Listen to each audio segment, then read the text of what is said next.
C Kannada ಸಂಧಿಗಳಲ್ಲಿ we have seen, we didn't do this ಸ್ವರ ಸಂಧಿ ವ್ಯಂಜನ ಸಂಧಿ ಡಿಫರೆನ್ಷಿಯೇಷನ್ ನಾವೇನ್ ಮಾಡಿಲ್ಲ, but if you want you can learn ಸ್ವರ ಸಂಧಿಗಳು 2 ಅಂಡ್ ದೆನ್ ವ್ಯಂಜನ ಸಂಧಿ 1. ಸೊ ಟೋಟಲಿ 3 ಸಂಧಿಸ್ ದಟ್ ವಿ ಹ್ಯಾವ್ ಲರ್ನ್ಡ್. ಲೋಪ, ಸ್ವರದ ಮುಂದೆ ಸ್ವರ ಬಂದಾಗ ಅರ್ಥಕ್ಕೆ ಹಾನಿಯಾಗದಂತಿದ್ದಾಗ ಪೂರ್ವ ಪದ ಸ್ವರ ಲೋಪಬಹುದು. ನಾವು ಅದೇ ಹೊಸ ಕಲ್ತ್ಕೊಂಡಿದ್ದು ಸ್ವರ ಪ್ಲಸ್ ಸ್ವರ ಲೆಫ್ಟ್ ಸೈಡ್ ಸ್ವರ ಗಾನ್. ಕರೆಕ್ಟ್ ಅಲ್ವಾ? ಸ್ವರ ಸಂಧಿ ಆರ್ ಲೋಪ ಸಂಧಿ ವಿ ಹ್ಯಾವ್ ಲರ್ನ್ಡ್.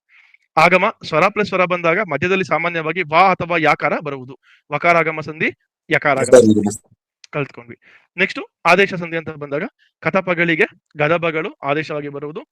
ಪಾಬಾಮಗಳಿಗೆ ವಕಾರ ಆದೇಶವಾಗುತ್ತದೆ.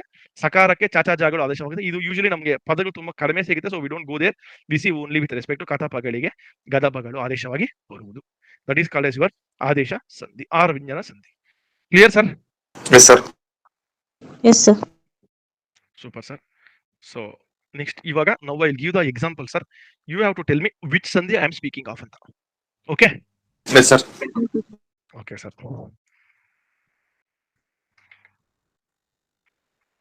ಇಲ್ಲ ಇದು ಹಿಂಗೆ ಇಟ್ಟಿರ್ತೀನಿ sir. You can see this one and then answer to me. I'll try to get at least ಒಂದು 10 words ಬರೀತೀನಿ. You will answer everything. Okay?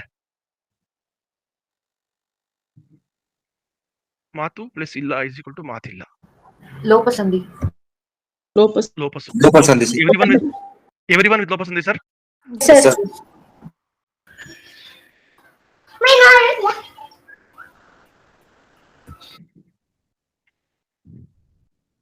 ಯಕಾರ ಆಗಮ ಸಂಧಿ. ಆಗಮ ಸಂಧಿ. ಆಗಮ ಸಂಧಿ. ಆಗಮ ಸಂಧಿ. ವಿತಿನ್ ಆಗಮ if you want to call it ಯಕಾರ ಆಗಮ. ಕರೆಕ್ಟ್ ಅಲ್ವಾ? ಅವನು ಶಾಲೆ ಪ್ಲಸ್ ಇಂದ ಇದೇನ್ ಪದ ಆಗುತ್ತೆ? ಶಾಲೆಯಿಂದ. ಶಾಲೆ ಆಗಮ ಸಂಧಿ. ಯಕಾರಾಗಮ ಸಂಧಿ. ಓಕೆ. ಹೂ ಹುಟ್ಟಿ is equal to ಹೂ ಹುಟ್ಟಿ. ಆದೇಶ ಸಂಧಿ. ಆದೇಶ ಸಂಧಿ. ಕರೆಕ್ಟ್ ಅಲ್ವಾ? Yes sir. Pitru plus dash. Pitru plus dash is equal to ಪಿತೃವನ್ನು. Pitru plus ಅನ್ನು. ಪಿತೃ ಪ್ಲಸ್ ಅನ್ನು is equal to ಪಿತೃವನ್ನು. So I can do the same thing with guru plus annu is equal to guru one. Both of these two are examples of ವಕಾರಾಗಮ. agama. First we will go with agama. Adralli if you want to call it vakaragama, we can call it as vakaragama.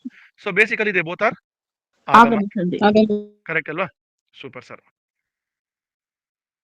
ಬೇರೆ plus ಒಬ್ಬ is equal to ಬೇರೊಬ್ಬ. Super sir. ಯಾವ ಸಂಧಿ sir? ಲೋಪ ಸಂಧಿ sir. ಲೋಪ.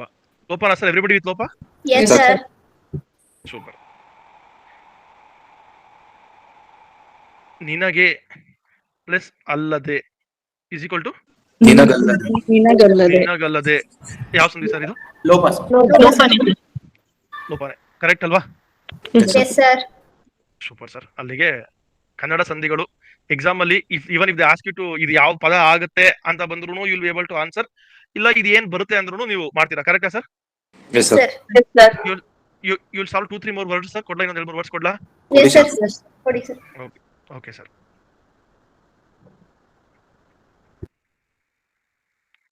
ನಾನು ಅಲ್ಲಿ ಪ್ಲಸ್ ಇದ್ದೇನೆ.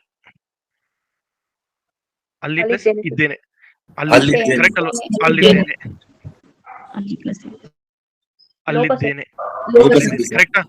ಲೋಪ ಸಂಧಿ. ವಾಟ್ ಕೈಂಡ್ ಆಫ್ ಸಂಧಿ? ಲೋಪ ಸಂಧಿ. ಕರೆಕ್ಟ್ ಅಲ್ವಾ? Yes sir. ಓಕೆ.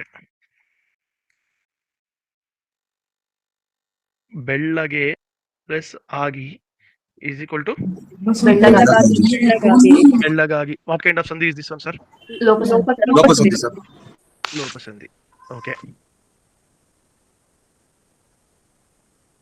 ನಾನು ಹಳ್ಳಿ ಪ್ಲಸ್ ಅಲ್ಲಿ ಇದ್ದೀನಿ is equal to ಅಲ್ಲಿ ಎಲ್ಲಿದ್ದೀನಿ. ಅಲ್ಲಿ ಇದ್ದೇನೆ ಅಂತ ಲೋಪ ಸಂಧಿ ಸರ್. ಸರ್ ನಾನು ನಿಮ್ಗೆ ಅರ್ಥ ಆಗ್ಲಿ ಅಂತ ಸೆಂಟೆನ್ಸ್ ಮಾಡ್ತಾ ಇದ್ದೀನಿ. You take only this one. ಅಲ್ಲಿ ಪ್ಲಸ್ ಇದ್ದೇನೆ. ಅಲ್ಲಿದ್ದೇನೆ ಅದು ಲೋಪನೇ ಸರ್. ದಿಸ್ ಇಸ್ ಲೋಪ ಓನ್ಲಿ. Okay sir. ಸಿ ಇಲ್ಲಿ ದಿಸ್ ಈ ಹೋಯ್ತಲ್ಲ, ಇಲ್ಲಿ ಇದು ಹಿಂಗೆ ಇದೆ ಅಷ್ಟೇ. ಇದೇನು ಲೀ ಅಲ್ಲಿ ಅಂತ ಆಗ್ತಿಲ್ವಲ್ಲ ಇಲ್ಲಿ. Lee is gone here. ಈ ಹಂಗೆ ಇದೆ, ಅಲ್ಲಿ ಇದ್ದೇನೆ, ಅಲ್ಲಿದ್ದೇನೆ. Hello, thank you sir. Yes, okay. sir. Yes, sir. ಹಳ್ಳಿ ಪ್ಲಸ್ ಅಲ್ಲಿ, ಅಲ್ಲಿ ಪ್ಲಸ್ ಅಲ್ಲಿ ಈಸ್ ಈಕ್ವಲ್ ಟು ಹಳ್ಳಿ ಎಲ್ಲಿ. ಓಕೆನಾ? ನೆಕ್ಸ್ಟ್ ಬಂದು ಭಾವನೆ ಪ್ಲಸ್ ಉಂಟಾಯಿತು. ಇದೇನ್ ಪದ ಆಗುತ್ತಪ್ಪ ಇದು? ಭಾವನೆಯುಂಟಾಯಿತು. ಭಾವನೆ ಉಂಟಾಯಿತು ಅಂದ್ರೆ ಭಾವನೆ ಭಾವನೆ ಉಂಟಾಯಿತು ಅಂತ ಇರ್ತಲ್ಲ, ಯುಂಟಾಯಿತು ಆಗುತ್ತಾ ಇದು? ಯುಂಟಾಯಿತು. ಆಗಮ ಯಕಾರ ಭಾವನೆ ಯುಂಟಾಯಿತು, ಕರೆಕ್ಟಾ? Yes, sir. ಭಾವನೆ ಪ್ಲಸ್ ಉಂಟಾಯಿತು, ಭಾವನೆ ಯುಂಟಾಯಿತು. ಸೊ ದಿಸ್ ಸಂಧಿ is called as ಯಕಾರಾಗಮ ಸಂಧಿ.